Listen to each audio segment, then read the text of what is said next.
એક સમયની વાત છે. કાળા દાદા અને મેઘા દાદાના ગામમાં દુકાળ પડ્યો. એટલે કાળા દાદાએ મેઘા દાદાને બોલાવીને કહ્યું, મેઘા, આપણા ગામમાં તો દુકાળ પડ્યો છે. હવે કોઈ કામ ધંધો બચ્યો નથી.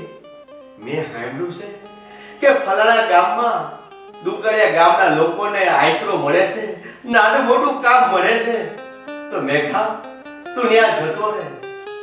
એટલે કાળા દાદાની વાત માની મેઘા દાદા ઈ ગામમાં જતા રહ્યા. ઈ ગામમાં આના કરતા વર હારું હોય છે. એટલે આજુબાજુના બધાય દુકાળિયા ત્યાં આવી રહે છે. ગામની અંદર પાળાના કામ, તલાવડીના કામ, તળાવના કામ ચાલુ હોય છે. ને બધાય દુકાળિયા નાના મોટા ઝૂંપડા બાંધીને ગામમાં રહે છે. એને ભેગું મેઘા દાદા નાનું ઝૂંપડું બાંધી ને દુકાળ પસાર કરી રહ્યા છે. એક બનાવ એવો બને છે, મેઘા દાદા જ્યાં રહેતા હતા ને એ ઝૂંપડા આજુબાજુમાં છોકરા રમતા હતા. એમાંથી એક છોકરો રમતા રમતા અચાનક પેટમાં દુખાવો ઉપડ્યો. પેટ પકડીને છોકરો રાયડું પાડે અને કેમે કરીને એનું દર્દ મટે નહીં. તો આજુબાજુના ઝૂંપડાવાળા બધા ભેગા થઈ ગયા.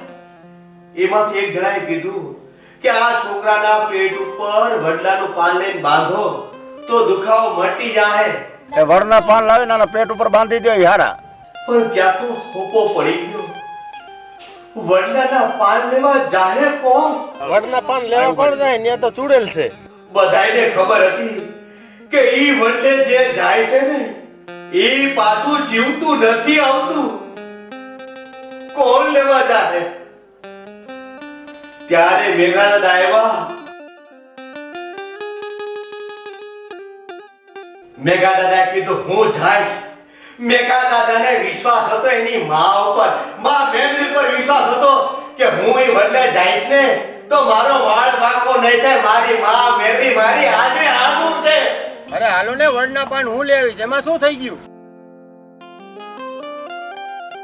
મેઘા દાદા પાન વડલાના ગોતો હાટું હાલતા જાય છે ને ગોતા ગોતા તો સંધ્યા થઈ ગઈ. ત્યાં એક જાળી જોઈ, ઘેઘૂર જાળી. એની અંદર ઘટાટો વડલો. એથી કે વાહ, આ વડલા પરથી મને પાન મળી રહે.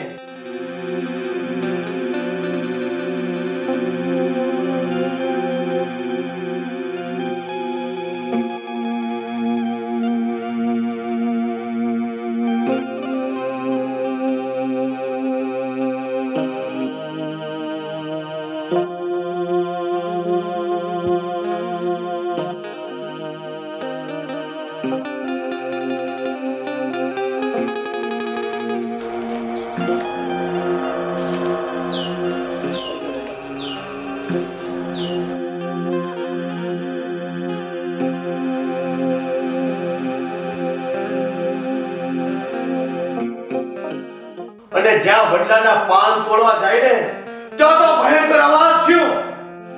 ધોબીજા, આવડના પાન ના તોડીશ, આવડ મારું છે. મેઘા, તું વડના પાન તોડ, હું પણ જોઉં છું કોણ તને રોકે છે.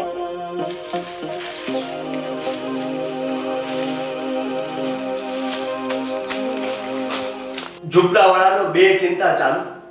એક તોલા છોકરાને પેટમાં દુખે એની, ને બીજું વડલાનું પાન તોડવા માટે ગયેલા મેઘા દાદાની. ત્યાં મેઘા દાદા વડલાનું પાન નહીં, વડલાની ડાળી હારે ધ્રુતા ધ્રુતા આવ્યા. અને ઝૂંપડાવાળાએ જોયું કે આ વડલેથી તો કોઈ જીવતું પાછું નથી આવતું. આ માણસ આખી ડાળી લઈને આવ્યો. બેસ.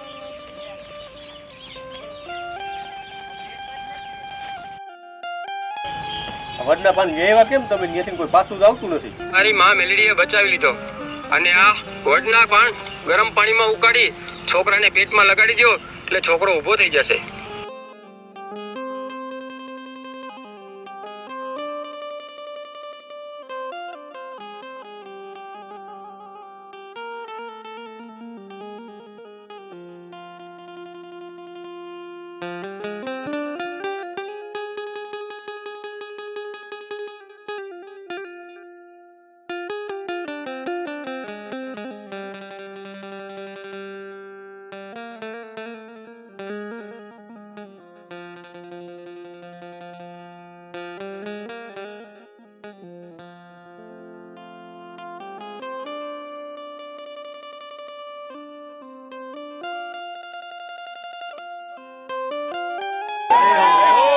દાદાની ને મેઘા દાદાના બધાએ વખાણ કર્યા અને બધાએ વખાણ કરવા લાગ્યા. કાળા દાદાની મેલી માએ મધરાતે જઈ કાળા દાદાને જગાડ્યા. હે કાળા, તું મેઘો જે ગામમાં રહે છે ને ઈ ગામમાં જા. મેં મેઘાને બચાવ્યો છે. મેં કારા તું હળવદ જા, મેં મેઘાને બચાવ્યો છે. કાળા દાદા કે મેં ઈ ગામે જોયું નથી, ક્યાં રહે છે? મેં એનું ઝૂંપડું જોયું નથી, હું કેમ જાઉં? ત્યારે માતાજીએ કીધું મેઘો જે ઝૂંપડે રહે છે ને એ ઝૂંપડા પાસે વડલાની ડાળ પડેલી છે, ઈ મારી નિશાની છે. ત્યાં મારી એક નિશાની છે, તેના ઝૂંપડા બહાર વડની ડાળી હશે. જય હો માં, જય હો માં. કાળા દાદા વેલી સવારે ઉઠી જાય છે ને માં મેલડીએ જે એંધાણી આપી ને એ એંધાણી પર હાલતા જાય છે, હાલતા જાય છે. એમ કરતા કરતા એની એંધાણી નજીક આવવા લાગી. એને અહેસાસ થયો કે આ ગામ જ હોવું જોઈએ. આજુબાજુ નજર કરી તો એક ઝૂંપડા પાસે વડલાની ડાળ પડેલી હતી. કાળા દાદાને થયું કે આજ મારી એંધાણી છે, મારા મેઘાનું ઝૂંપડું આ જ હોવું જોઈએ. કાળા દાદા એ ઝૂંપડા પાસે ગયા, જોયું તો મેઘાનું જ ઝૂંપડું હતું. બે ભેગા ભાઈઓ થયા ને માતાજીને પ્રાર્થના કરી, માતાજીના જાપ ચાલુ કર્યા અને બે ભાઈઓ સુખ દુઃખની વાતો કરે છે. એને જે માં ભેળા રહ્યા એવા આપણે સૌને ભેળા રહે. આજની તારીખે ભક્તજનો, આજની તારીખે કાળા દાદા અને મેઘા દાદાનું નામ લઈ એની કમાઈની મેળવીની માનતા રાખે છે, વિશ્વાસ રાખે છે ને તો આજની તારીખે એના કામમાં મેળવી કરે છે. હો જોઈ છે તો માત્ર શ્રદ્ધા. માતાજી બધું કામ પૂરું કરે છે. જ્યાં શ્રદ્ધા હોય છે ને ત્યાં પુરાવાની જરૂર નથી હોતી.